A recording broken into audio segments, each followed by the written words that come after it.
This conference will now be recorded.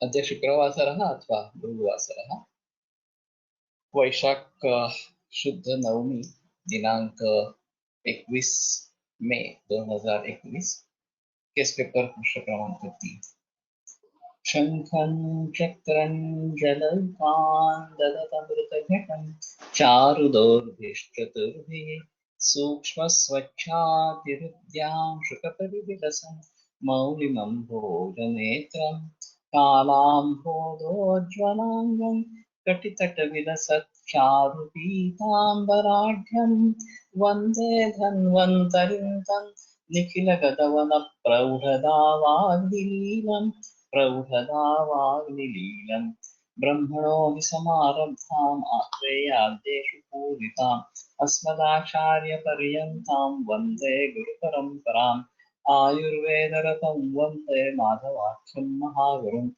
आयुर्वेदामृतं सर्वं शिष्येभ्यो यः प्रदत्तवान् द्रष्टाज्ञानी दृष्टकर्मा कृतकर्मा तथैव च अध्यापको विश्वश्रेष्ठो महान् संशोधकस्तथा गुणैरेतैः समुदितैः यत्कार्यं प्रतनोद्दिशः सम्पृद्ध्यर्थं हि कार्यस्य वयं नु प्रयतामहे सरस्वत्यै नमो यस्याः प्रसादात्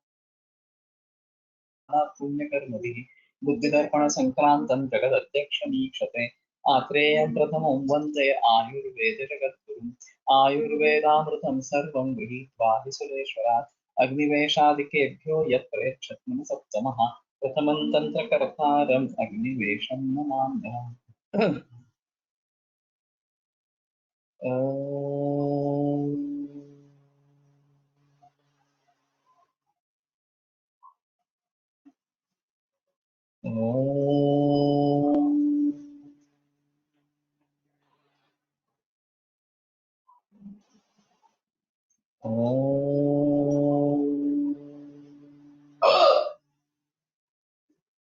ओम शांति शांति शांति।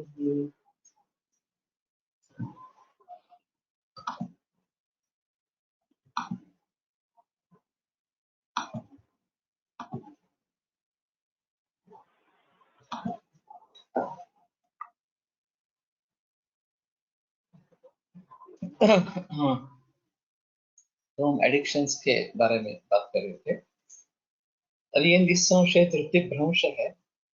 विषयप्रवणसत्वं धृतिभ्रंशान्न शक्यते नियन्तुमहितादर्था धृतिर्हि नियमात्मिका, इस प्रकार की चरक की युक्ति है। तो निश्चित रूप से इन एडिक्शन से दूर इस प्रकार से रहना चाहिए। अगर एडिक्शन हो गई हो तो फिर उससे छुटकारा इस प्रकार का पाना है। बाकी जो आदतें हैं, पत्थर मिट्टी या नाखून को खाना, इस प्रकार से ये पत्थर और मिट्टी जो है वो पृथ्वी तत्व की अगर कमी हो शरीर में तो ये कुरुते रुचिंदो विपरीत समान हो, इसके जरिए ये शरीर डिमांड करती है और फिर ये खाया जाता है। खास करके गर्भिणी अवस्था में बहुत औरतें ये खाती है इस प्रकार से। और नाखून को खाना ये ज्यादा साइकोलॉजिकल एस्पेक्ट से रिलेटेड, यहाँ भी पृथ्वी का विचार कर सकते हैं, लेकिन ये मल है। और माइंड को एंगेज करना किसी न किसी तरीके से, मन को किसी में व्यग्र करने, किसी चीज में व्यग्र करना, इसके लिए ये काम में आता है। हाँ, तो ऑफकोर्स ये बुरी आदत है क्योंकि उसमें से मल शरीर में जाते हैं और वो कृमि करके रोग का खास करके कारण बन सकते हैं। तो इसके बारे में अगर इस प्रकार की आदत है बच्चों में तो वही ये छुड़वाने की कोशिश होनी चाहिए। बडीशेप लवंग किती खात असतील तर कमी करायला सांगावे। मुश्किल है। अगर खाना खाने के बाद एक आध लवंग, एक आधी इलायची इस प्रकार के खा रहे हैं तो ज्यादा दिक्कत वाली बात नहीं है। लेकिन दिन में बहुत बार अगर खा रहे हैं इस प्रकार से 10, 12, 15 बार लवंग क्या मिर्च,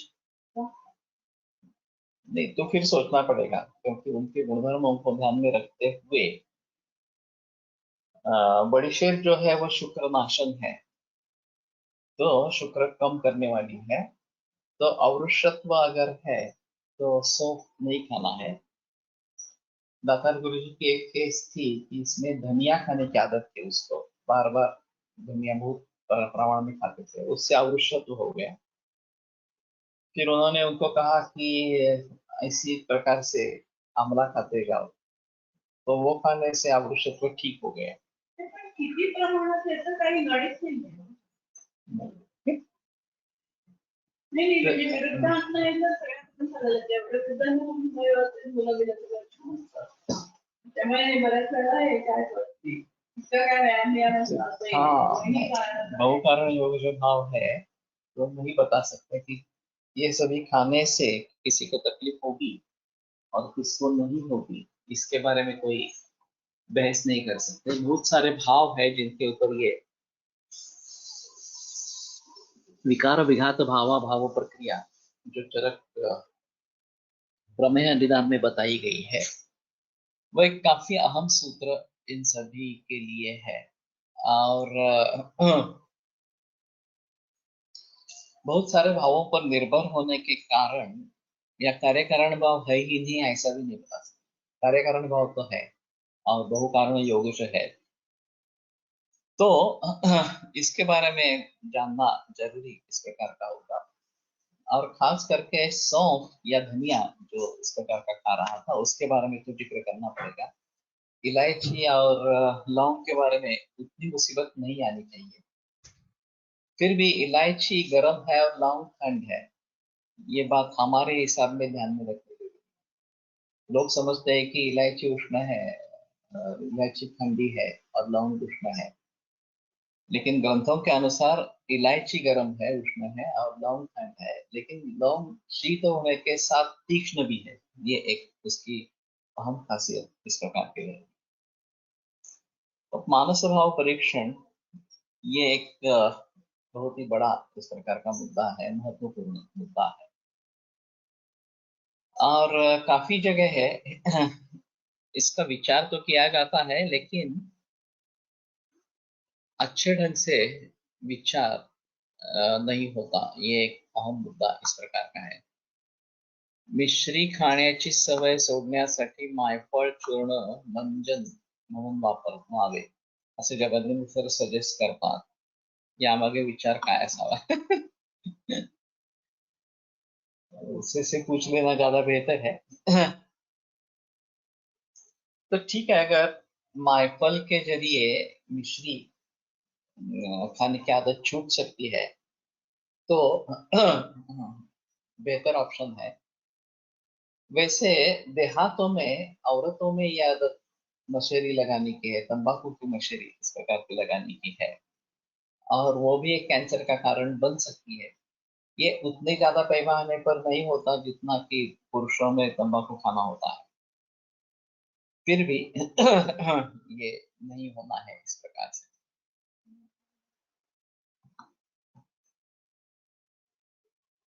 For the addiction in tobacco smoking, is dhumapana useful? So if so, which drugs should be appropriate? And dhumapana being a carbon compound by itself, will it also leave a residue in the lungs? जिस प्रकार का धूमपान हमारे ग्रंथों में बताया है उस प्रकार से अगर करेंगे तो वो हानिकारक नहीं है, पित्त और रक्त के लिए अच्छा नहीं है, लेकिन स्नेहिक धूमपान वगैरह इस प्रकार से बताए गए हैं। आपानास्यस्त्रे स्त्रेहा 3 बार उसका सेवन नाक से करना है और मुंह से छोड़ना है, ये एक अहम बात उन्होंने बताई है। और ये कार्बन कंपाउंड इतनी तरीके से नहीं जाता। जब लोग सिगरेट का प्रयोग करते हैं तो वो बड़ी मात्रा में होता है पूरी सिगरेट खत्म कर देते हैं, इस प्रकार से है। तो उसके बारे में इसके बारे में सोचना पड़ेगा, लेकिन जो प्रत्योक्त धूम्रपान है इसमें आपत्ति नहीं आनी चाहिए। फिर भी अति सर्वत्र वर्जयेत, ये बात ध्यान में रखनी जरूरी है। वैसे भी परसों मैं कोविड सेंटर के यहाँ चला गया था, सेंटर में नहीं गया लेकिन चर्चा उसके बारे में हुई। ये खड़क जो है सोनाली शिंदे का गांव, उसके बगल में उसके सामने बिल्कुल नया कोविड सेंटर उठा है और प्रवीण जगताप करके जो आयुर्वेदिक ऑप्थेल्मोलॉजिस्ट है वो और उसके कुछ सहयोगी वहां पे काम कर रहे हैं। तो वो ऑप्थेल्मोलॉजिस्ट है और उसके पास भी माइक्रोन्यूक्लियोसिस से पेशेंट्स उसने डायग्नोस किए हैं। तो मुझे उसमें ज्यादा दिलचस्पी थी क्योंकि ये अभी गंभीर समस्या हो गई है माइक्रोन्यूक्लियोसिस और ये पोस्ट कोविड कॉम्प्लिकेशन है और मूल कारण इम्यूनिटी कम होना ये है। और जो भी स्टेरॉइड्स एंटीबायोटिक्स वगैरह इसके लिए दी जाती है, एंटीवायरल दवाइयाँ दी जाती है, उसका ये नतीजा इस प्रकार का है। और एक बार डिस्चार्ज होने पर लोग समझते हैं हम ठीक हो गए, अभी कुछ करने की जरूरत नहीं है। और फिर स्वस्थ नियमों का पालन वैसे भी मालूम नहीं है और अभी तो क्या मुक्त तो हो गए इस प्रकार से समझते हैं। तो उनको इनके बारे में सजग करना और केवल अर्ली डिटेक्शन नहीं, प्रिवेंशन के बारे में काम करना, ये हमारा मूल मकसद था। तो काफी चर्चा हुई और फिर उसमें हमने किट बनाने का सोचा है कि अंजन, नस्य, कवल और फिर धूमपान। अंजनोत्क्लेशितम नस्य ही कवलैर्मामने ऋतं धूमेन कवलोत्कृष्टम क्रमात् वाततः भोजे, ये बताया गया है।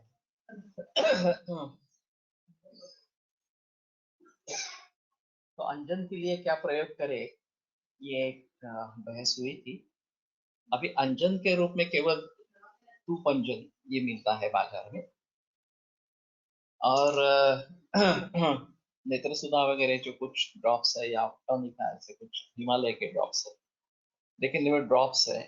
त्रिफलांजन ये भी मिलता है, वो भी ड्रॉप्स है एक्चुअली। तो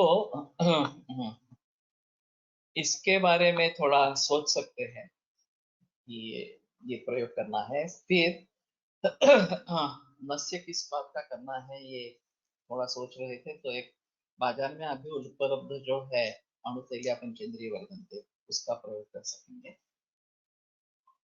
और एवीएस का अणुतैल जो है वो पारंपरिक ग्रंथों के पाठ से बना हुआ इस प्रकार का है। फिलहाल उसका या पंचेंद्रिय वर्धन तेल का प्रयोग करेंगे। दूसरा भी एक कुमकुम घृत शर्करा नस्य, ये भी अवेलेबल है मार्केट में और उसका एग्रेसिव मार्केटिंग वो कर रहे हैं एक्चुअली। तो वो भी एक अच्छा ऑप्शन इस प्रकार का है। और फिर गंडूश के बारे में नीम के पत्ते, त्रिफला, हल्दी इसको लेकर कुछ और यष्टि मधु, ये एक बात इस प्रकार की हो सकती है इसके कवल करने का। और चाहे तो इसमें इर्मिदादित्य डाल सकते हैं। और फिर धूम्रपान जो है वो अभी जो बाजार में सिगरेट मिलती है या बीड़ी मिलती है, बीड़ी पहले मिलती थी अभी नहीं मिलती है इस प्रकार की आयुर्वेद की, तो वो एक सिगरेट भी 10-15 दिन 1 महीने तक चल सकती है। 3-3 बार लेना है, 2 बार इस प्रकार से, ये नशे भी 2 बार करना है।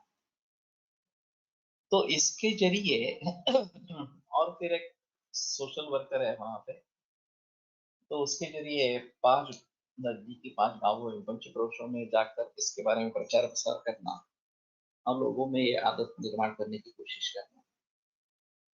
और फिर आरोग्य के बारे में सजग करना, खाना पीना वगैरह के बारे में सजग करना, ये एक इसमें रहेगा। तो ये रोल मॉडल बन सकता है और इससे अगर हम निकोरमाइकोसिस को प्रिवेंट कर सकेंगे तो ये बड़ी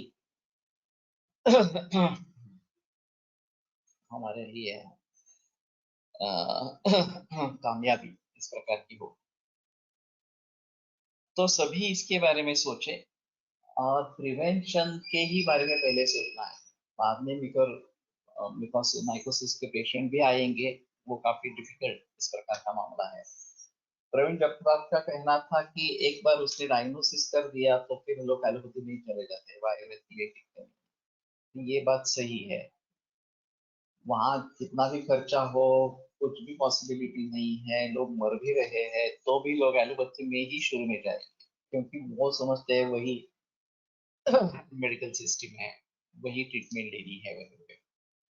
फिर भी अगर हम प्रिवेंट कर पाएंगे तो केवल हमारे लिए ही नहीं, विदेशों के लिए भी एक मॉडल बन सकता है। तो धूमपान इस प्रकार से करना अच्छा इस प्रकार का रहेगा।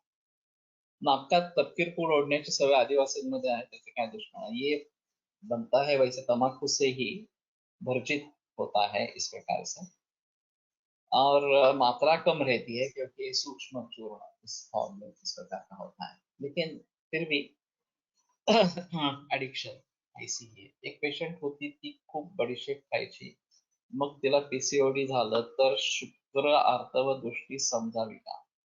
हो सकता है, लेकिन मिश्रया तद्गुणा प्रोक्ता विशेषात योनि शूल, ये भी बात बताइए। तो योनि शूल के लिए मिश्रया सिद्ध जल का मैंने अनुपान प्रयोग किया है चदर प्रभाव के लिए। स्मोकर्स एंड टोबॅको च्युअर्स यांना कोविड झाल्यावर इन्फ्लेमेटरी मार्कर्स खूप हाय गेलेले दिसतात आणि लवकर रिलीज होत नाही। या परिस्थितीत काही एक्स्ट्रा ऍड करता येईल का त्यांच्यासाठी? एक्चुअली मैं विषनाशक द्रव्यों का प्रयोग करता रहता, बिलवाली गुटिका या फिर दोषी विषारी, अगर उनका प्रयोग मैं सभी कैंसर के रोगों में भी करता हूँ। उनको केमोथेरेपी चल रही है जो कि वो तंबाकू खा रहे हैं उसके बारे में।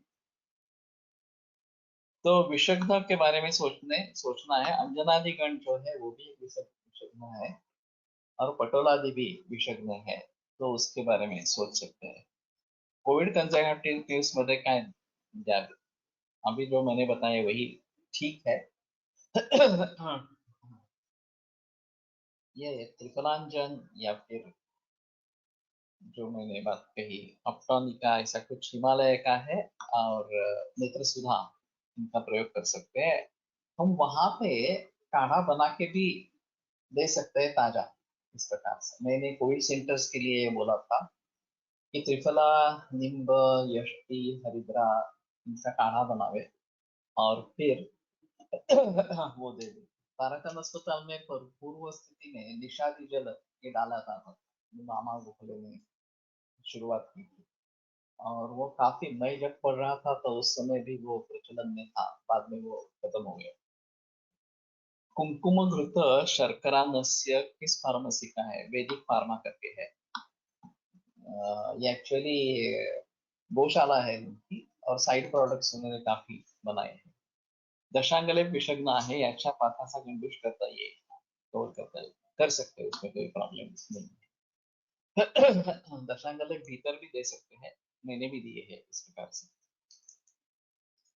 तो कहने का तात्पर्य अर्थ ये है कि म्यूकर माइकोसिस को अगर हम प्रिवेंट कर सकेंगे तो वो बड़ी हमारे लिए कामयाबी होगी। तो सभी इसके बारे में सोचे, क्योंकि ये बहुत गंभीर समस्या है और अभी अभी इसके बारे में कुछ करना है। अभी कोविड के मरीज कम होने लगे हैं। पिछले हफ्ते में 180 मरीज थे, 200 बेड का अस्पताल है, 50 बेड ऑक्सीजन वाले हैं, और जब मैं गया था तो केवल 68 रुग्ण रहे थे, बाकी डिस्चार्ज हुए थे, और नया आने का भी प्रमाण बहुत कम हो गया है। तो अभी थर्ड वेव जब आएगी तब कैसे करेंगे इसके बारे में थोड़ा सोचना पड़ेगा। और शुरू से ही ये प्रोटोकॉल में अगर रखेंगे तो ज्यादा बेहतर। शांगले सिद्ध करता नस्य प्रयोग उपयोगी होईल का? अगर विषद्रव्य का प्रयोग हुआ है तो हो सकता है, करके देखो। According to one thought, Gandhak Rasayan and Suvarnaraj Vangeshwar can be used in mucormycosis. ठीक है, लेकिन गंधक रसायन के बारे में अगर उसकी एलर्जी हो जाती है तो थोड़ी मुसीबत होती है। सोच समझ देना है। सुवर्ण महाराज वंगेशकर, ठीक है, मायकोसिस संक्रामक आहे का, त्याला साथरोगाचा दर्जा दिला आहे, याची बात आहे. अगर ये संक्रामक है, अगर ये संक्रामक है तो उसको उससे बचना चाहिए, ये तो सही है। एक घर में किसी को हो गया है तो उससे बचना चाहिए। और रेमडेसिविर पहले रिकमेंडेशन हुआ, अब रेमडेसिविर नहीं प्रयोग में लाना है, बीच में उसका कुछ फायदा नहीं है, ये लाइफ सेविंग ड्रग नहीं है, ये भी आया था। और फिर लोग रेमडेसिविर के लिए तरस रहे थे कि रेमडेसिविर नहीं है तो मेरे मरीज का क्या हाल होगा वगैरह इस प्रकार से। और ये भी हुआ है कि उसके जरिए मौत हो गई वगैरह इस प्रकार। जैसे ऑक्सीजन के बारे में बात की जाती, इसी प्रकार से ये चल रहा था। तो एंटीबायोटिक्स का कम से कम प्रयोग करना है, ये अहम चीज है। जितने भी लोग होम क्वारंटाइन है, आयुर्वेद की चिकित्सा ले रहे हैं, उनमें से ज्यादा लोगों को तकलीफ नहीं होगी है, वो सुधरे हैं, घर पे ही सुधरे हैं।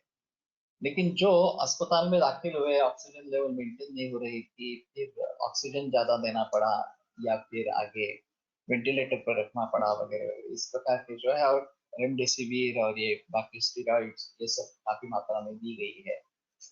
और उससे डायबिटीज भी हो गया, पहले नहीं था। डायबिटीज था तो वो बढ़ गया। और इन म्यूकोरमाइकोसिस में डायबिटीज का एक बड़ा जिक्र है कि डायबिटीज वाले मरीज को ये ज्यादा घातक इस प्रकार का है। तो ये कह रहे हैं कि शुगर कंट्रोल में रखो। हाँ, अभी इनके हिसाब से इंसुलिन या गोलियां लेके शुगर कंट्रोल करेंगे, लेकिन हमारे हिसाब में अगर क्लेद से संबंध है तो पानी उबाल के ही देना है।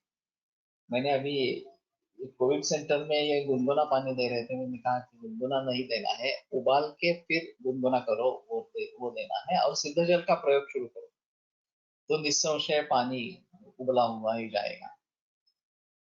तो मुस्तापर पटक का भी दे सकता है, षडंगोग का भी दे सकते हैं, लेकिन ये चंदन काफी महंगा इस प्रकार का है, मालूम भी नहीं अच्छा मिलता है नहीं मिलता है इस प्रकार से। तो मुस्तापर पटक देने में कोई प्रॉब्लम नहीं है, वो तो दे सकते हैं। और बाद में कस डाल सकते हैं शीर, तो एक सुगंध भी रहती है इस प्रकार से। और उसने वो परिवर्तन किया कि नाश्ते में जो दिया जा रहा है हमने एलोपैथी अस्पताल में, वो छोड़कर केवल सूप नाश्ता में, और दोपहर और शाम को भोजन वो रोटी और सब्जी, ज्वार की रोटी और सब्जी ऐसा ही दे रहे हैं। तो ये काफी अच्छा है, बाकी सभी सेंटर्स के मुकाबले में काफी अच्छा। और आयुर्वेद की दवाई भी दी जा रही है एलोपैथी के साथ में। अगर किसी को जरूरत है, वो ऑक्सीजन चढ़ाते हैं, एंटीबायोटिक देते हैं, वो अलग है, लेकिन आयुर्वेद की दवाइयां भी चलती है।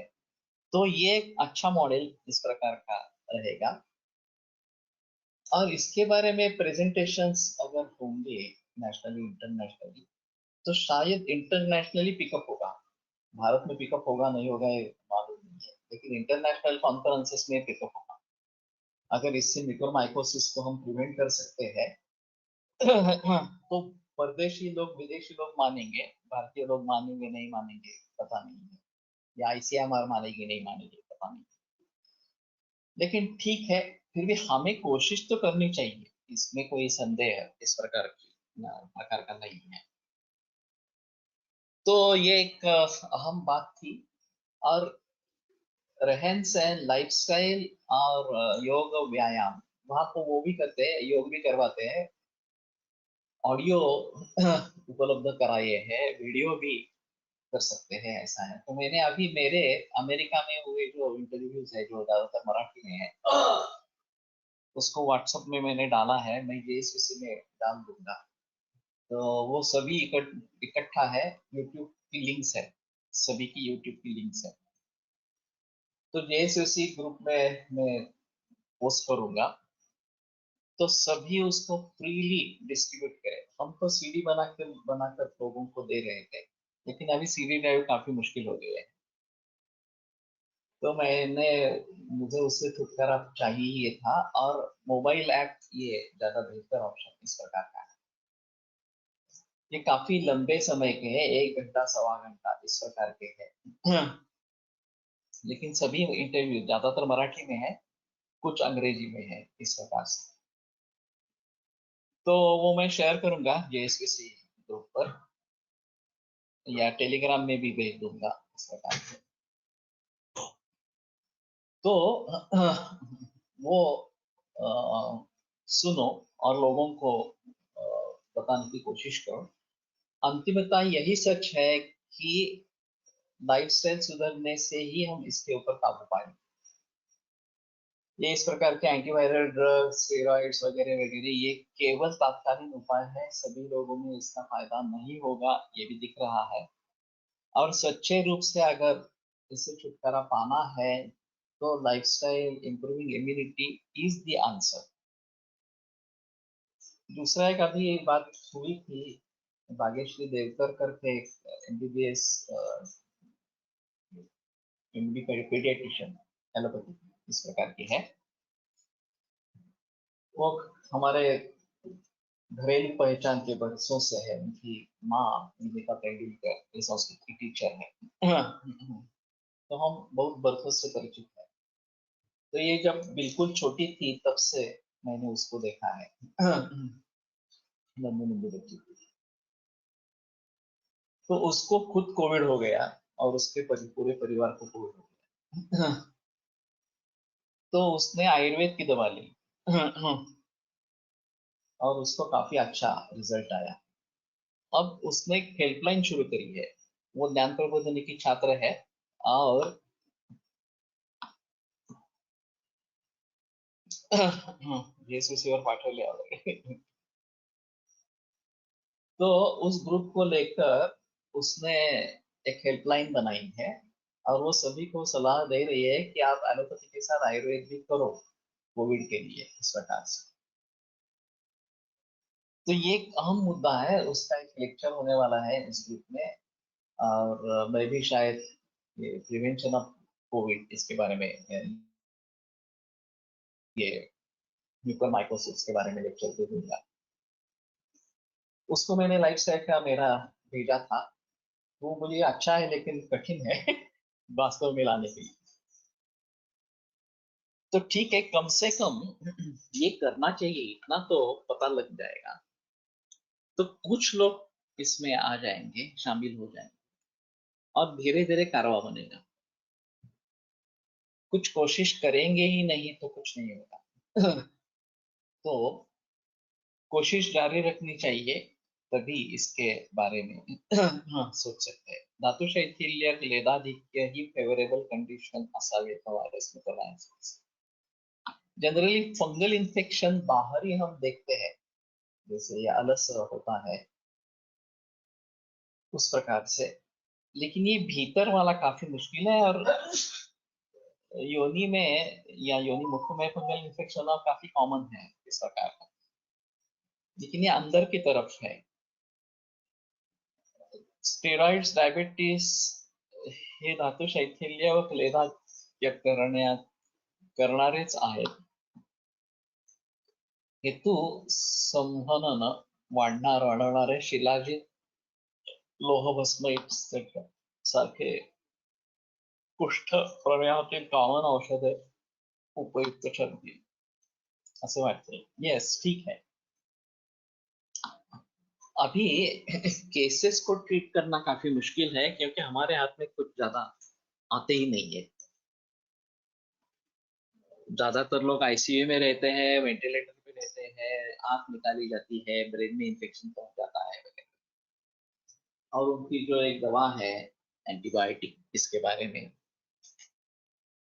उसका अभी काला बाजार हो रहा है, मिलता नहीं है। 10-15 लाख खर्च करने के भी कुछ उसके बारे में कह नहीं सकते हैं। तो ये काफी दिक्कत वाला मामला है और सभी लोग समझते हैं कि सरकार को देना चाहिए ये सब, जो अमीर है वो खर्च कर सकेंगे, गरीब आदमी क्या करेगा, और सरकार से भी नहीं मिलेगा, खुद भी कर नहीं सकेगा, तो मृत्यु ही है, बाकी कुछ नहीं।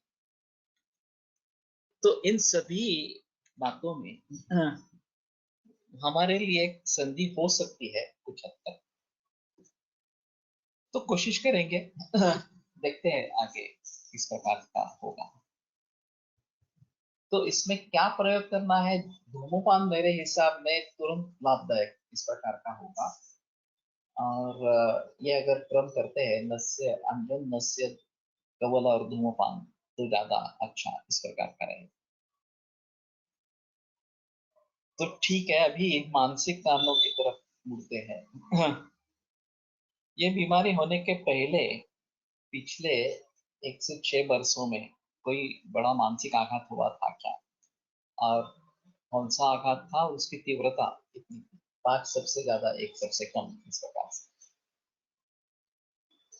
तो ज्यादातर ये देखा गया है कि कैंसर की शुरुआत 4, 5 बरस 6 बरस पूर्व होती है, और जब उस समय में कोई इस प्रकार का आघात हो गया हो जिसको वो सहन नहीं कर पाया, तो आगे चलकर इस प्रकार से ये कैंसर होता है।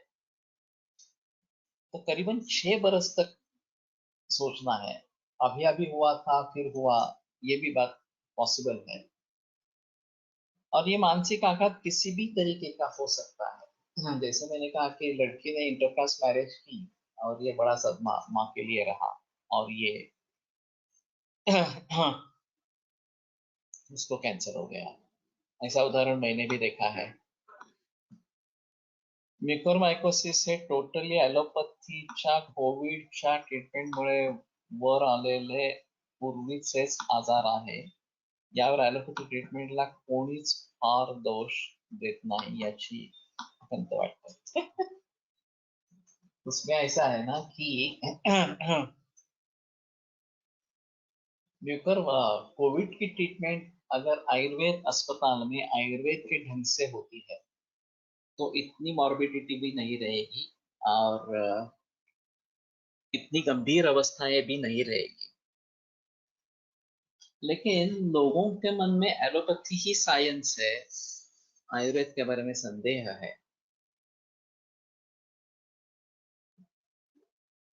तो ये काफी मुश्किल इस प्रकार का है। लेकिन फिर भी मैं मानता हूँ कि लोग काफी सबक सीख गए हैं इस कोविड-19 की वजह से, और जो जानने वाले हैं, जो समझते हैं, वो तो इसमें से जग जाएंगे। सभी समाज में परिवर्तन नहीं आएगा, लेकिन ये क्रांति ही है, तो धीरे धीरे ही होगी, एकदम कुछ नहीं होगा। लेकिन ये एक हमारे लिए अच्छा माहौल होगा कि इसके जरिए आगे बढ़े, इसलिए मैंने आयुर्योग संकल्पना को आगे बढ़ाने की कोशिश की थी पिछले बरस में। हमने आयुर्योग गुरुकुल ये यूट्यूब चैनल शुरू किया था, और हमारा मकसद था कि पालक शिक्षक संघ को अप्रोच करें। लेकिन हुआ ऐसे, ये स्कूल्स या कॉलेजेस शुरू ही नहीं हुए, सब ऑनलाइन चलने लगा और लोग उसमें ज्यादा व्यस्त हो गए ऑनलाइन में, तो ये संकल्पना वैसी ही रह गई। फिर भी जब थोड़े लोग इससे मुक्त हो जाएंगे, थोड़ा सोचने लगेंगे, रिट्रोस्पेक्टिव भी होना चाहिए कि जो भी कुछ हुआ है उससे हमें सबक क्या सीखनी है। अगर हम सबक नहीं सीखेंगे तो हम मूर्ख हैं, दूसरा कोई नहीं है, दूसरी कोई बात नहीं, और फिर उसकी सजा हमें भुगतनी ही पड़ेगी, उसमें कोई संदेह नहीं है, क्योंकि इस प्रकार के एपिडेमिक्स पैंडेमिक्स आते ही रहेंगे। तो इससे अगर मूल रूप से छुटकारा पाना है तो लाइफस्टाइल वगैरह जो आयुर्वेद की बातें है वही सही है। तो हम वैद्यों को खुद उसमें जिक्र करना है, हमारी लाइफस्टाइल अच्छी करनी है, हमारा खाना पीना अच्छा करना है, नियमित रूप से योग व्यायाम ये सब करना है, तब हम लोगों को बता सकेंगे कि नहीं नहीं ये हम भी कर रहे हैं, तुम भी करो। तो तुम्हें तकलीफ नहीं होगी और इस प्रकार से पैंडेमिक से तुम बच जाओगे। लेकिन जब तक हम खुद नहीं करते हम दूसरों को नहीं बता सकते, ये एक अहम मुद्दा है। और इसलिए मेरा प्रयास रहा है कि सभी लोगों तक ये पहुंचाने की, वैद्यों तक पहुंचाने की कोशिश इस प्रकार से करते रहेंगे। उनके परिवार में पहले परिवर्तन आना चाहिए। और इसकी शुरुआत केवल नैसर्गिक या ऑर्गेनिक खाना खाना, नियमित रूप से योग व्यायाम करना, अपनी लाइफस्टाइल सही रखना वगैरह वगैरह। और योग का खास करके प्रयोग होते रहना चाहिए। अभी जो पतंजलि योग सूत्र पढ़ रहे हैं हफ्ते में एक बार, तो वो ज्ञान मार्ग है। लेकिन उस मार्ग पे कैसे चलेंगे ये थोड़ा करते रहेंगे। और आयुर्योग की संकल्पना विश्व भर में अगर हम फैला सकेंगे तो ज्यादा अच्छा इस प्रकार का होगा, जिसमें आयुर्वेद का जो हिस्सा है वो स्वस्थ वृत्त या सदवृत्त तक सीमित रखेंगे। उसके रोगों के बारे में चर्चा होगी, रोगों के बारे में परहेज वगैरह के बारे में चर्चा होगी, पैंडेमिक्स के बारे में चर्चा होगी, ये सब बातें होगी। लेकिन उसके साथ में जिक्र हमारा जो रहेगा वो स्वस्थ वृत्त पर रहेगा। और ये अगर पिकअप हो जाए तो फिर लोग रोगों के लिए भी आयुर्वेद की तरफ मुड़ेंगे, इसमें कोई मुझे संदेह नहीं है। हमारी उतनी संख्या ही नहीं है।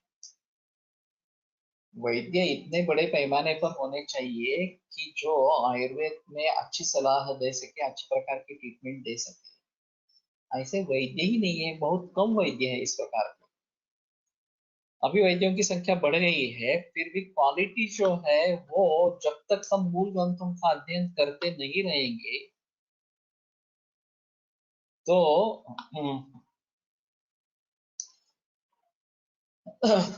हमारी तरक्की नहीं होगी।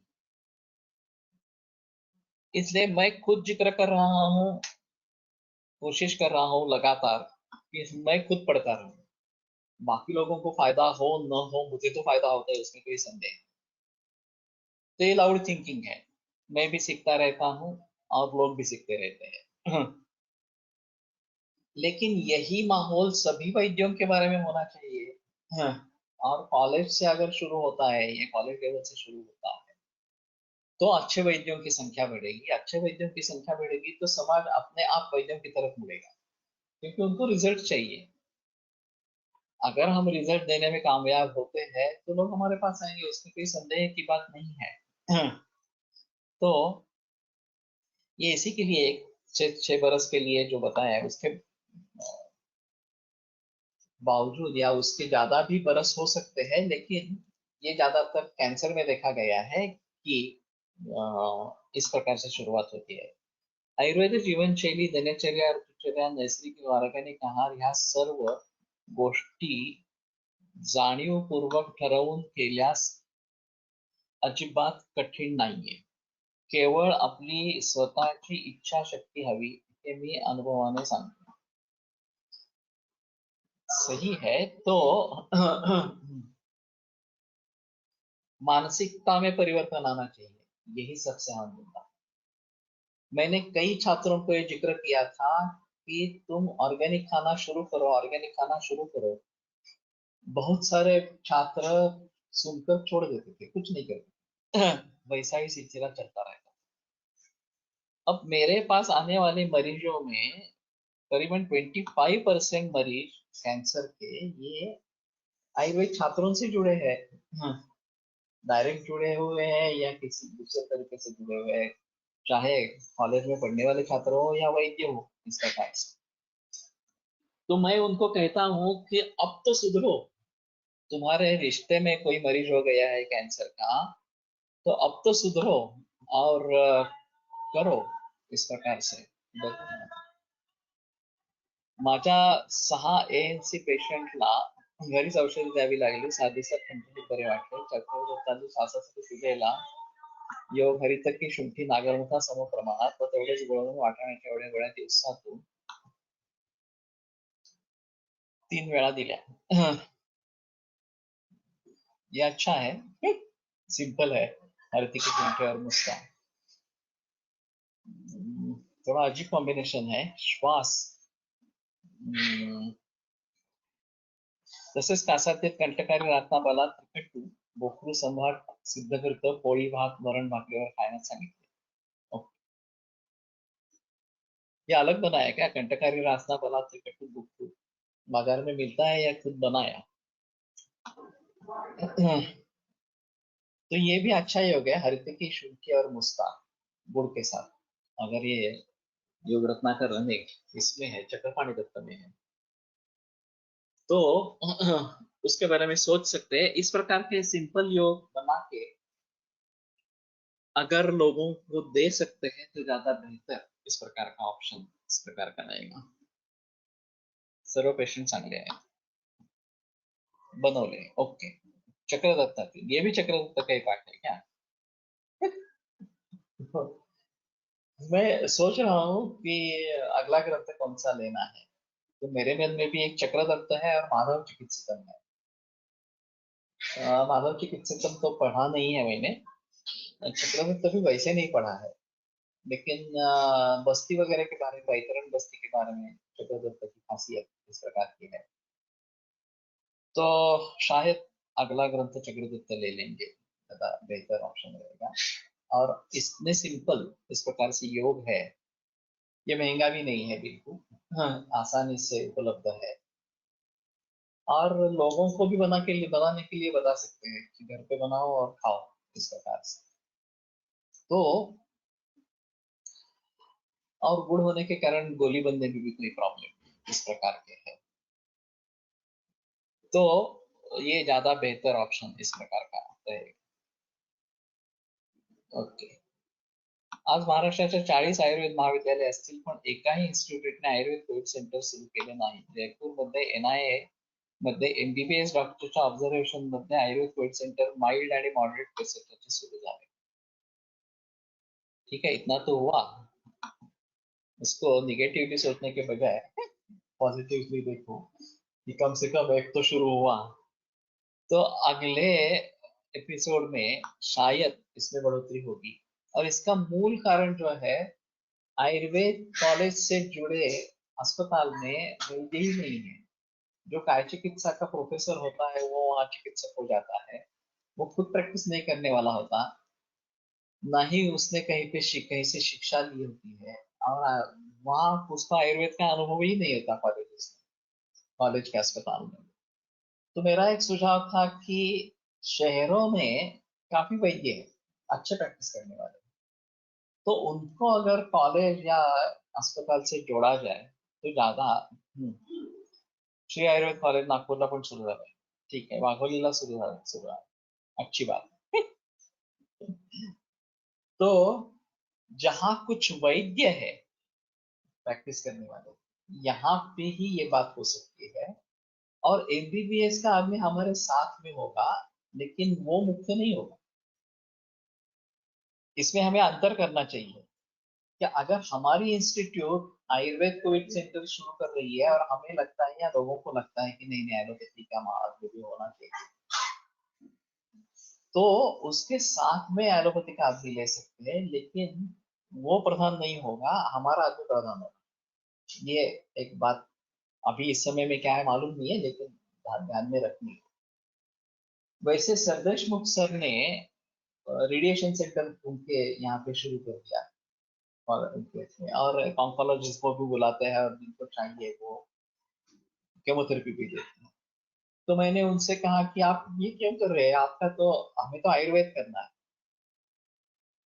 तो वो बोले कि लोग मानते नहीं है, उनको ये करना है तो भी एलोपैथी भी लेनी ही है, तो बाहर जाकर कहीं लेंगे तो हमारा कंट्रोल नहीं रहता. तो बेटर ऑप्शन हम ही सुविधा यहाँ पे उपलब्ध करें, लेकिन वहाँ बेसिक ट्रीटमेंट आयुर्वेद की है. तो ये बात नहीं हो सकती कि आयुर्वेद साथ में लेना है नहीं लेना है, एलोपैथी साथ में लेनी है या नहीं लेनी है, उसके बारे में सोचो. अब सरदेशमुख सर किसी का विरोध नहीं करते, एलोपैथी लेनी है तो वो बताते हैं आपको जो लेना है वो ले लो इस प्रकार से. ये एक अहम मुद्दा है कि जो इमरजेंसीज कैंसर में है वो कैसे ट्रीट करेंगे.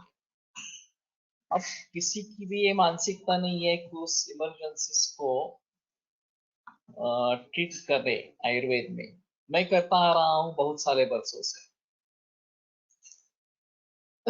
अभी मैं तंग आ चुका हूँ इस प्रकार की परिस्थिति से, और ये काफी स्ट्रेसफुल मामला होता रहता है, क्योंकि लोग बार बार फोन करते रहते हैं, ये नहीं सुधरा, ये नहीं सुधरा, या कंडीशन इस प्रकार की बिगड़ गई है, और क्या करेंगे। एलोपैथी में कुछ करने लायक होता नहीं है, इसीलिए तो हमारे पास आते हैं। तो ऐसे मरीज को ट्रीट करने वाली इंस्टीट्यूट होनी चाहिए। यहाँ पे पुनर्वसु में एडमिट करता हूँ, जहां तक हो सकता है वहां तक प्रयास करता रहता हूँ। लेकिन फिर भी ये दिक्कत वाला मामला इस प्रकार का है। आहारच खूप परिणाम होतो। बरेच होम क्वारंटाईन कोविड पेशंट नुसते आहार बदल झाल्याने ठीक झालेले आढळलेले आहे। तो वही मैं शुरू से ही कह रहा था कि हमारा निदान जो भी हो, लेकिन कामावस्था है तो दंड नहीं करना है, ये सबसे अहम। अभी एलोपैथी में क्या है कि एंटीबायोटिक देना जरूरी है, तो उसके लिए खाना जरूरी है, और आम बनता है उसके बारे में कोई सोच ही नहीं है।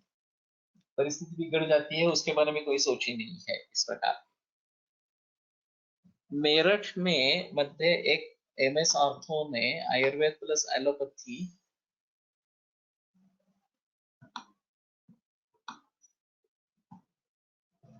कोविड सेंटर चालू केले आहे। प्रधान आयुर्वेद आहे। 800 रुग्णांपैकी फक्त 10 रुग्ण शिफ्ट करावे लागले। आध्यात्मिक प्रेरणेने मूळ ग्रंथाचा अभ्यास केला आहे। वो एक मुझे भी भेजा गया था, वो 38 मिनटों का है और इसलिए जैन करके कोई है, तो मैं सुन नहीं सका। लेकिन दो चीजें मैं सुनना चाहता हूँ, ये भी इसी प्रकार का है। स्यूडो साइंस, ये जो होम्योपैथी के बारे में मेनली है, आयुर्वेद के बारे में भी है, इसके बारे में मैंने सुना है सिर्फ किसी डॉक्टर का। वो बेसिकली BHMS है और फिर बाद में MBBS वगैरह किया है। लेकिन ये इसका भी प्रतिवाद करना चाहिए, लेकिन वो क्या बोल रहा है ये पहले सुन लेना चाहिए। अरे लखनऊ का एक डॉक्टर था एलोपैथी का, और उसका वहाँ के एक बड़े रसशास्त्र के वैद्य से परिचय था, और उसके काफी मरीज उसने देखे थे। तो ये आयुर्वेद का स्ट्रॉन्ग सपोर्टर इस प्रकार का है, ये एलोपैथी का डॉक्टर होने के बावजूद, और रसशास्त्र का खास करके स्ट्रॉन्ग सपोर्टर इस प्रकार का है। और उसका कहना था कि रसशास्त्र की दवाइयों से तुरंत लाभ होना ही है, कैसे नहीं होगा। E=MC², ये सूत्र लगाओ उसको। तो मुझे बड़ा अजीब लगा, E=MC², हमारे किसी के ध्यान में नहीं आया। तो एलोपैथी का डॉक्टर है तो उसके ध्यान में आया है, नहीं ये इस प्रकार से सोच सकते हैं, क्योंकि षडगुण बलिजारित रस सिंधु ये इसकी फेवरेट दवा थी। और वो बोला कि कितनी अग्नि उसमें जा रही है, देखो तो सही। ये पारा गंधक का इस प्रकार का कॉम्बिनेशन, ये बात इस प्रकार से गंधक धारणा उसमें करनी है, और इतनी देर तक अग्नि दिया जा रहा है, तेल अग्नि दिया जा रहा है, वो सब शक्ति उसमें समा जा रही है। और केवल E=MC² सूत्र लगाओ तो कितनी शक्ति उसमें होगी, उसके बारे में सोच सकते। तो लोगों को समझाने के लिए बहुत अच्छा तरीका है। अभी ऋषिकेश मैत्रेय फिर भी बात करता रहता है कि ये रसशास्त्र हमारा हाथ नहीं है वगैरह, ये बात छोड़ो। लेकिन जिस तरीके से ये एलोपैथी का डॉक्टर रसशास्त्र के बारे में प्रशंसा कर रहा है, और जिस तरीके से उसको बता रहा है, ये बहुत अच्छा तरीका है। तो हमें इस प्रकार के इमरजेंसीज को हैंडल करना बहुत जरूरी इस प्रकार का होगा। मोठे इन्स्टिट्यूट जर तुमच्या सोबत असेल तर स्थानिक वैद्य जास्त चांगले काम करू शकतात, लेकिन ये लोगों को ही सम्मिलित होके करना पड़ेगा। अभी कॉलेज से जुड़े जो अस्पताल है, वहां कुछ होने की उम्मीद नहीं है। शायद अब 10-15-20 वर्षों के बाद जब पूरा स्टाफ बदल जाएगा और आयुर्वेद ओरिएंटेड स्टाफ जो हमारे गुरुकुल जैसे प्रक्रिया से वहां पे पहुंचेगा, तो क्या बात कुछ बन सकती है, वो बदलेगा इस प्रकार से। फिलहाल अभी जो स्टाफ है उसके जरिए कोई उम्मीद नहीं है। कि इसमें कुछ बदलाव आएगा। इस प्रकार से शहरों में अन्य लोग ही रहेंगे जो आयुर्वेद की प्रैक्टिस करते हैं, तो ये एक बात इसमें सही है। The 2DG drug for Covid by DRDO works on the principle of killing the virus by not allowing it to grow, but by not releasing energy from form of ATP after glycolysis. But as you say, we have a better option in the form of long on. ये तो सही है। ये बात सुनने के बाद glucose के बारे में मेरे ख्याल में मेरे मन में अजीब सा ख्याल आया था। हम अभी सूक्ष्म करके औषधियों का प्रयोग कर रहे हैं, उसका मकसद अलग था। क्योंकि अभी लोग हमारी पूरी डायरेक्ट फोरेंसिक को दे सकते हैं जांच करने के प्रयोगशाला में जांच करने के लिए, और फिर वहां पे कुछ निकला उनके हिसाब में, वो फ्री रेडिकल्स नहीं रहते, लेकिन फिर भी उनके हिसाब में हाँ इसमें ये है, लेड है वगैरह इस प्रकार। तो हमारे लिए भी नौबत है और शास्त्र के लिए भी नौबत। तो मैं तो ग्लूकोज में कर रहा हूँ, ये सही है नहीं है ये अलग चीज है। मिल्क शुगर में करने वाले कई लोग हैं, वो एक बेटर ऑप्शन है। और नानल सर टैपियोका में करते थे, वो इनर्ट है। लेकिन ग्लूकोज की तरफ के कोरोना अगर अट्रैक्ट हो जाता है तो हमारे लिए ये सूक्ष्म औषधियों का प्रयोग करना ज्यादा बेहतर है। उसी प्रकार से हमारी भी दवाइयां काम करेंगी। अगर ये 2DG ये जो मेडिसिन अभी इन्होंने निकाला है, हाँ, और वो इस मुद्दे पर काम करता है, तो हमारे हिसाब में अगर हम त्रैलोक्य चिंतामणि दे रहे हैं, हेमोग्लोबिन दे रहे हैं, सूर्य सूक्ष्म दे रहे हैं सूक्ष्म फॉर्म में ग्लूकोज में करके, तो हमारे लिए भी अच्छी बात हो सकती है कि कोविड उसकी तरफ अटैक हो जाएगा, वायरस जो है वो, और उसमें दवा होने के कारण खत्म हो जाएगा।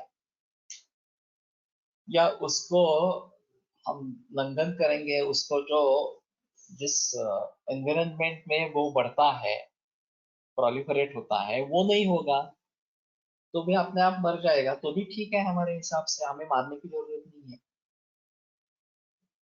तो ये बात संशोधन के जरिए सामने आई कि केवल एंटीबायोटिक्स एंटीवायरल ही देना जरूरी है, ऐसा नहीं है, बल्कि उसका प्रोलिफरेशन न होने देना, उसकी जो रसद है, उसका जो खाना पीना है वो तोड़ देना, ये ज्यादा बेहतर है। खरं तर 2DG कॅन्सर मध्ये वापरण्यात येणारे औषध आहे, त्याच्यावर अजीब आहे। मी भावना द्रव्य किंवा अमृतसत्व सूक्ष्म करायला वापर, लेकिन इस बात को ध्यान में रखते हुए एक फणसळकर जी का एक कहना था कि हमने सारीवा कल्प नया बना के उनको प्रेजेंट दिया, और बहुत बढ़िया बना था। मैं करीबन 3rd ईयर में ऐसा था, और बहुत ही अच्छा कल्प बना। तो जब उन्होंने देखा तो बड़े प्रसन्न हुए। तो मैंने पूछा कि चूर्ण कहाँ प्रयोग करना है और ये कहाँ प्रयोग करना है। तो उन्होंने बताया कि इसमें अग्नि संस्कार है और शर्करा है, तो शर्करा होने के कारण सीधे घुल मिल जाता है। और अग्नि संस्कार की बात है, अगर हम सारीवा का घन भी बनाते हैं तो भी पोटेंसी बढ़ जाएगी, लेकिन फिर भी ये शर्करा अवगुणित होने के कारण या शर्करा मिश्र होने के कारण तुरंत रस में मिल जाना, ये काफी महत्वपूर्ण है। तो जब आगे चलकर मैंने ये प्रयास शुरू कर दिया कि ये 6x करना है, मैं पहले 6x नहीं करता था, 2x करता था, 100 बार करता था। लेकिन जब से ये विदेश में जाना आरंभ हुआ और वहां पे पता चला कि ये लेड टॉक्सिसिटी हमारे द्रव्य में आ रही है, वनस्पति के द्रव्य में आ रही है, खास करके शंखपुष्पी में। और शंखपुष्पिका और लेड का कुछ संबंध नहीं होना है, फिर भी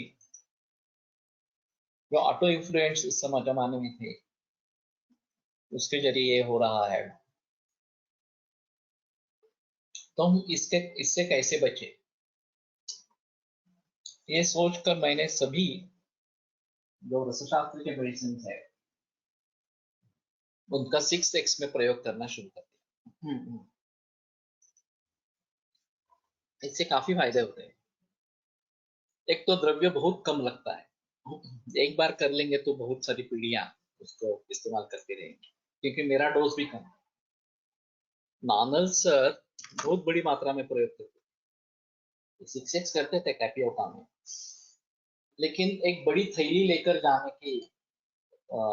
जाने के लिए बोलते थे, दवा लेने के लिए। अगर थैली नहीं लाई है तो मरीज को वापस भेज देते थे, थैली लेके आओ, क्योंकि ये छोटे पैकेट में जाने वाला नहीं है। योगिनी लीले ने मुझे बताया था कि आपके दवाओं से मैं थालपीठ बना सकती हूँ, इतनी दवा होती है। तो मैं फिर भी 10 या 20 मिलीग्राम इतनी मात्रा में ही प्रयोग करता हूँ सूक्ष्म औषधों का, 6x का। और फिर उससे भी फायदा होता है। ये एक अहम मुद्दा इस प्रकार का है। तो द्रव्य बहुत कम लगता है, कॉस्ट जो तो बिल्कुल ही रिड्यूस हो जाती है। चाहे आप रेलको चिंतामणि ले लो, हेमगर्भ रस ले लो, या दसराज रस ले लो, कौन सी भी इसी प्रकार की दवा, प्राइस कुछ रहती ही नहीं है, क्योंकि 1 लाख गुना तो शुगर ही है, शर्करा ही है, उसकी प्राइस इतनी नहीं है।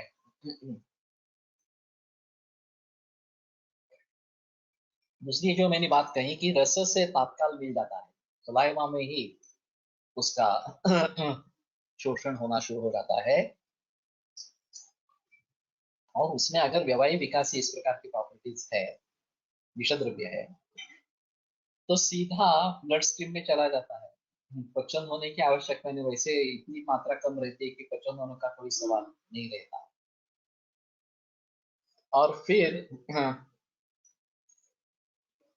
शहद में दे देंगे तो शहद एक योगवाही के रूप में काम करता है, और फिर उसको ऑल फोर्टिफाई इस प्रकार का कर देता है। तो कई बार मैंने सोचा था कि ग्लूकोज सिंथेटिक है, उसमें नहीं करना है इस प्रकार से, खड़ी शर्करा का प्रयोग बीच में कभी किया था। लेकिन वो टिकने में प्रॉब्लम आती है, इसमें टिकने में प्रॉब्लम नहीं है, लेकिन ग्लूकोज में टिकने में प्रॉब्लम नहीं है।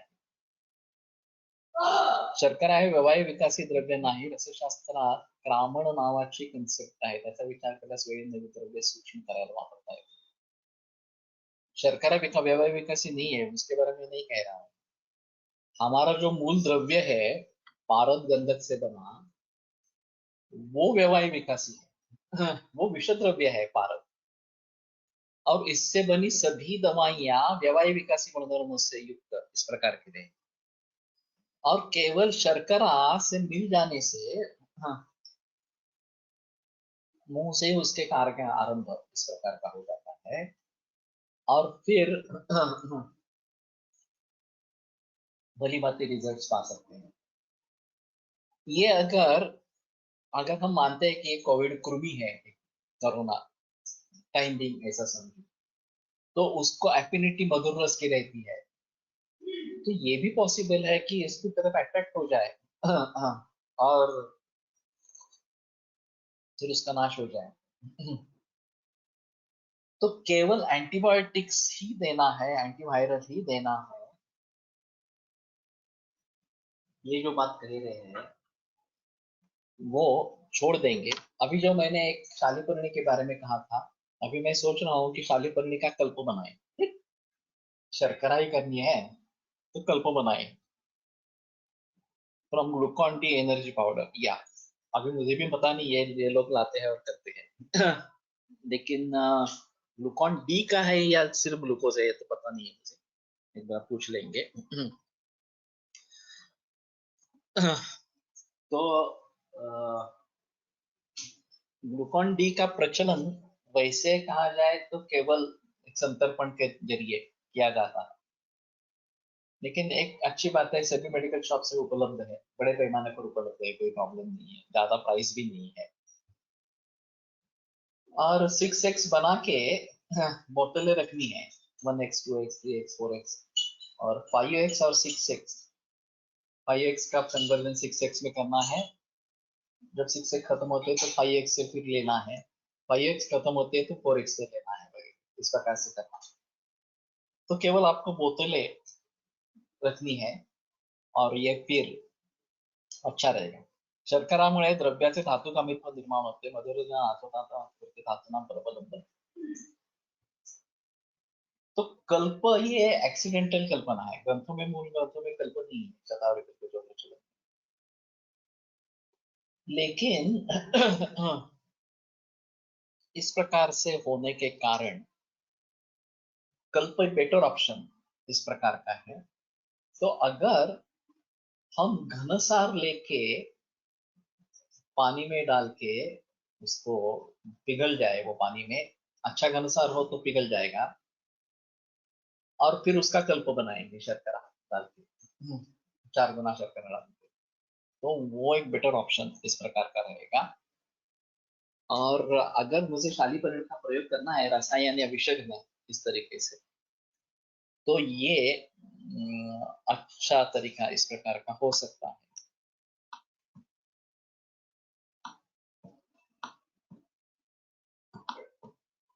Mode of action of 2DG drug. This drug selectively accumulates in infected cells and cuts off the energy supply to the virus. Therefore, the virus cannot multiply automatically, which helps in reducing infection and the viral load gradually. Eventually, the cells recover. Okay. Cancer में भी कैसा काम करता है, इसी प्रकार से है क्या? लेकिन किसी प्रचलन तो मैंने देखा नहीं है कैंसर में कि DG2 ये रेडीली अवेलेबल है क्या और किस प्रकार के कैंसर में करते हैं। 6x प्रति को 1 ग्राम 9 ग्राम शर्करा कितनी वेळ मैं 3 घंटे के लिए करता हूँ। प्रॅक्टिकल कैसे मॅनेज केलं जातं, मात्रा कशी ठरवायची, 10-20 मिली किती वेळ लागत असेल तर प्रत्येक वेळी किती घोटायचं, प्रत्येक वेळी नहीं घोटायचं। एक ही बार 3 घंटे खल करना है। जब 1x से 2x चले जाएंगे तो हर समय में 3-3 घंटे खल करना है। ये रिसेप्शनिस्ट वगैरह जो है क्लिनिक में कंपाउंडर्स वो करते हैं। Sir in diabetic patient can be give 6x medicine, उसमें कोई प्रॉब्लम नहीं है। इतनी शर्करा कम है, उतनी शर्करा हम वैसे भी ज्यादा खाते हैं, उससे बहुत ज्यादा शर्करा खाते हैं। जर यष्टीमध आणि गुळीची अशा रसायन गुणधर्म असलेल्या चूर्णाबरोबर सूक्ष्मीकरण केले तर जास्त फरक होईल का? मैं जो शर्करा की बात कर रहा हूँ वो ध्यान में रखो। अभी DG2 के जरिए ये सामने उभर आया है, लेकिन रसगत जल्दी होना ये बात हमें शर्करा से प्राप्त होगी, रसायन बाकी जो है इस प्रकार से नहीं होगी। तो थोड़ा उसके बारे में सोचो, मैं भी थोड़ा सोचता हूँ। और ही शर्करा ऑर्गेनिक घ्यायची का ग्लुकॉन डी? ऑर्गेनिक नहीं है, ग्लुकॉन डी है। बाकी सभी में दिक्कतें आती है टिकने में। अर्क हो सकता है, और मदर टिंचर का अगर प्रयोग करेंगे तो भी एक अलग चीज है, उसमें भी वैवाहिक विकास गुणधर्म प्राप्त हो सकते हैं। ठीक है, आज रुकेंगे, कल आगे देखेंगे। आयुर्वेद प्रकांडो निगदित इह हि शल्यतंत्र प्रधानः शिष्येभ्यः शाश्वतोऽयं निखिल जनकृपा व्याप्त चित्तेन येन आयुर्वेदस्य वाञ्छन् पुनरपि भुवनेताञ्च सुष्ठु प्रतिष्ठां श्रेष्ठं धन्वन्तरिं तं प्रणमति च सदा वैद्यवर्गो हि नूनम् वैद्यवर्गो हि नूनम्।